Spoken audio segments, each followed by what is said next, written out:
Welcome back to Piston Rods and Dad Bods. Don't forget to like and subscribe and share the videos, boys and girls. We are trying to get past the YouTube 1,000 mark. So please help us get to that goal this year. Let's get into this. So today what we have here is a Volkswagen part, obviously. It is a Flange Crank from CP Performance. And what we're going to show here is some of the slight differences between this and like your standard stroker crank.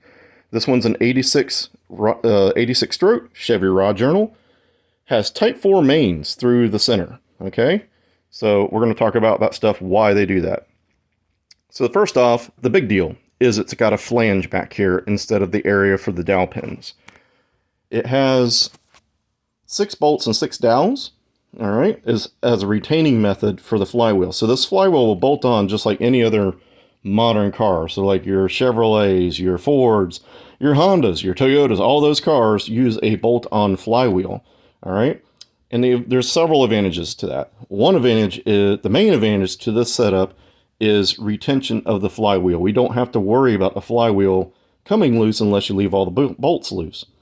The dowel pin setup on a Volkswagen crank works good up to a point, and then once you build so much horsepower and you're popping the clutch and stuff, the flywheel will start to walk and you can lose a flywheel on there. Now, not everybody has that problem, but you go in drag racing, you're going high RPM clutch dumps, you got to make power, you're eventually going to have the problem with it. So there are ways to fix that. Obviously, the aftermarket went with 8 dowels instead of the 4 dowels. And Porsche really came up with that back in the Super 90 motors. The Super 90s and the 912s, the 356s, all those motors had 8 dowel pins, and that's where we kind of stole that from. The Volkswagen industry seen that and said, hey, they're building 90 horsepower and they got 4 more dowel pins than us. We should do the same. So that was good and fine and dandy for a while, and then we found out, after a while, we found out that 8 dowel pins just isn't enough. Now, there's, people that say if you did the dowel pin job right, you won't have a problem, and that may be true on some of them applications, but still, the leaders in the industry decided what we'll do is on our crankshafts. I'm using a book here from Kisumi, the Air-Cooled Interchange Manual. I highly recommend it if you're getting into Volkswagens. But what we do is we machine a taper on the back of the crank here. And then we weld up the flywheel where the groove is for the O-ring there. And we machine a corresponding groove taper under that. And there's an interference fit with that setup. It's about a degree or so of mismatch. And when you bolt those together, they wedge on. And that's fine and dandy for probably 99% of the people out there. But the problem comes when you take it apart. When you take the flywheel off, you're losing that tapered fit every time you're removing the flywheel. So if you have, if you're in a race car and you burn a rod journal, right? And you have to remove the flywheel to get everything cleaned up and machined, you lost some of your wedge mate. If you have a camshaft go flat, you lost some of your wedge mate because you got to take the crank apart, clean everything. So for a drag car that's going to get freshened up and all that, you're going to have a loss of the wedge eventually.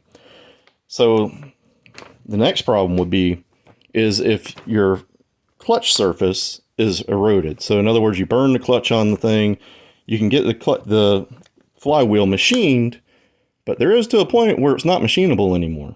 All right, you might be able to do it once, you might be able to do it twice, you might not be able to do it at all, depending on the original flywheel and how bad it is. At that point, you're sending your crank back off to the machine shop and a new flywheel, and they're going to wedge mate it all over again because they don't just have that wedge that's in their system. They're going to wedge it to the crank, all right, because they don't know who did it. They don't know if they did a different degree measurement or anything like that. So that's an engine rebuild. If you got a perfectly good motor and some reason you burn up the clutch, find out you can't get the flywheel machined, you're at engine rebuild time. As where this, you unbolt this flywheel, bolt another one on, and you're going. Now, this crank does have some drawbacks, okay? Even though that is as great as it can be, and there are other features on here that are better than just your standard stroker crank, there's a drawback. Our drawback is obviously cost. This crank is actually the cheapest one at this current time. And at this current point, it's around $410 just for the crank. That's probably about $200 cheaper than the next cheapest one.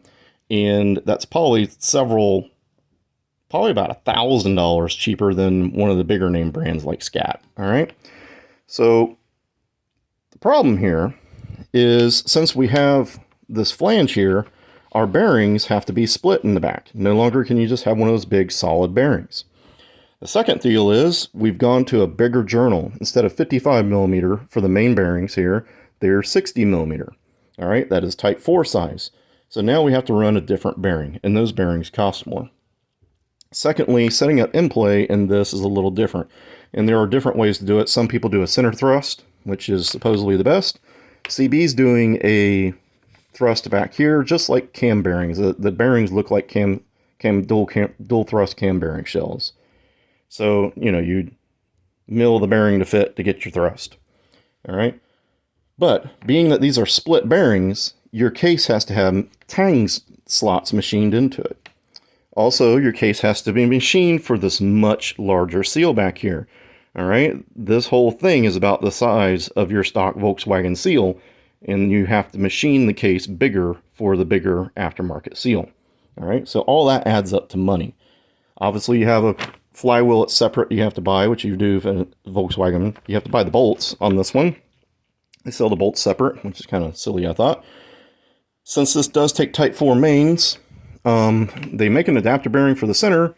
CB sells their own bearing, which is a pretty neat idea. It uses the stock case diameter. So it's like the adapter bearing Berg sells for the center, but they had them specially made for all three of the main 60 millimeter bearings, and then your snout bearing is just a stocker, from my understanding. All right, so the case bore is a stock Volkswagen size, and then the inside of the bearings are all Volkswagen Type 4 bearings. So that keeps some of the cost down, because traditionally you would have to machine the case for Type 4 bearings and use Type 4 bearings, which are more expensive. So, you know, the main difference here is cost. You're going to spend more building a flange crank motor, even with this much cheaper crank, than has been in the past. You're still going to spend more money. But the gain is that if you ever have a flywheel problem, you unbolt it and you put another one on. The flywheel will not come off on this. All right, that thing is solid on there. You're not going to spin the flywheel off. You know, it's just not going to happen. Not with 6 bolts and 6 dowel pins. All right, so that's a look at this thing. This thing's pretty well made looking here. We are going to be putting a motor together for this. It's going to be in a 2286cc turbo motor. So the gentleman is going to be putting some power to the ground. He has this and some other parts that we're going to look at. We're going to probably take a look at the case that this goes into next, and we will take a look at the bearings themselves that go into making this thing work. And like I say, the bearings are more expensive. They are coated, and they're pretty much proprietary. They don't sell at this point anything for an align boarded case. So if you have an align boarded case, as far as I know, you can't use that bearing set up in there. Now, you could have your case boarded for Type 4 mains and have bearings cut and made for that. You know, more than likely that would work there. But anyways, boys and girls, please like and subscribe. We will get to work on this soon, and we will be showing you the parts as we go. Help us get over that 1,000 subscriber mark, and get out there, get your projects done, and let's get these cars back on the road. I'll see you guys later.